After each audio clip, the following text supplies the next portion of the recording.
এর আগে আমি দুটো ভিডিও আপলোড করেছি কিভাবে কমপ্লিট ব্লাড কাউন্ট রিপোর্টটা পড়তে হবে বা মোস্ট ইম্পর্ট্যান্ট পার্ট যেগুলো সেগুলো কি করে চিনতে হবে এবং বুঝতে হবে তার ব্যাপারে। প্রথমটাতে আমি নিউট্রোফিল নিয়ে আলোচনা করেছি লিউকোসাইটসের মধ্যে, এবং পরেরটাতে আমি মেইনলি করেছি ইওসিনোফিল এবং লিম্ফোসাইট নিয়ে। তো এটা থার্ড পার্ট, আগের দুটো পার্ট দেখে এটা দেখলে এটা বুঝতে সুবিধা হবে।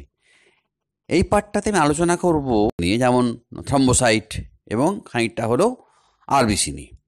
আর মনোসাইট যেটা বাদ পড়ে গেছে লিউকোসাইটসের মধ্যে, যেটা একটা one of the most important component লিউকোসাইটসের, সেটা নিয়ে কিছুটা বলবো। তো প্লেটলেটটা আগে বলে নিই।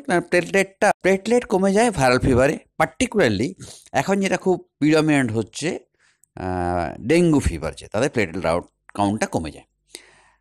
নর্মাল ভ্যালু যদি 1.5 লাখ থেকে 4 লাখ 4.5 লাখ হয়ে থাকে, সেটা কমে গিয়ে 50,000, 40,000, 20,000 পর্যন্ত। প্লেটলেটটা রক্ততঞ্চন মানে ব্লাড ক্লটিংয়ে হেল্প করে।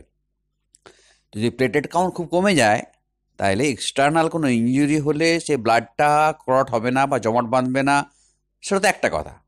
অনেক সময় ভেতরেও ইন্টারনাল অর্গ্যানের মধ্যে হেমারেজ মানে রক্তক্ষরণ শুরু হয়ে যেতে থাকে, এবং সেটাও বন্ধ হবে। এই জন্য আমরা ডেঙ্গু ফিভারে হেমারেজিক ডেঙ্গু থেকে আমরা খুব ভয় পাই।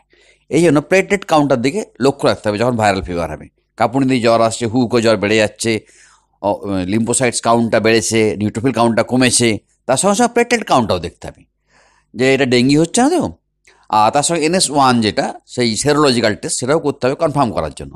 ডেঙ্গু হলে তার ট্রিটমেন্ট অন্যরকম হবে। আচ্ছা, আরেকটা জায়গায় মনোসাইটস, যেটা আরেকটা বললাম যে কম্পাউন্ড রয়েছে লিউকোসাইটসের মধ্যে, সেটা বিভিন্ন গাট ডিসঅর্ডারে বেড়ে যায়, মানে ইনফ্লামেটরি বাউল ডিজিজ যেটা বলি, আলসারেটিভ কোলাইটিস বা Crohn's disease, even TB intestine, এইসব ক্ষেত্রে এই মনোসাইটস কাউন্টটা খুব বেড়ে যায়। তবে আর ইওসিনোফিল কাউন্টটা সব জায়গাতেই মোটামুটি অ্যালার্জেটিক ফেনোমেনাতে বাড়ে, আগেই বলেছি।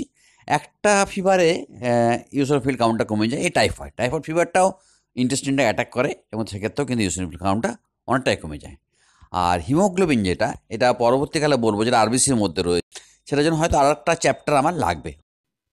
এরকম ভিডিও আরও পেতে চাইলে আমার চ্যানেল সাবস্ক্রাইব করে রাখুন এবং আমাকে একটা লাইক দিন, যাতে আমি মোটিভেশন পাই।